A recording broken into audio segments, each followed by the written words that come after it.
10 నిమిషాలు పరిమితిగా నా యొక్క సాక్ష్యాన్ని చెప్పడానికి ప్రయత్నం చేస్తాను. దయచేసి అందరూ కూడా మెలకువగా ఉండండి, శ్రద్ధగా ఆలకించండి, మనస్కరించండి.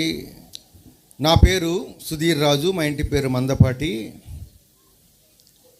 నేను రాజుల కుటుంబంలో, విగ్రహారాధన సంబంధమైన రాజుల కుటుంబంలో నేను జన్మించాను.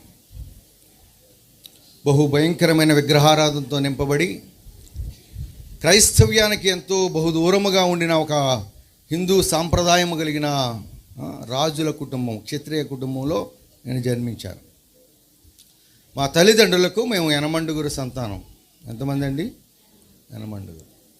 నాకు 4 అక్కలు, 3 అన్నయ్యలు. నేను అందరిలో చివరి వాడిని, ఆఖరి వాడిని, కడసారపు వాడిని.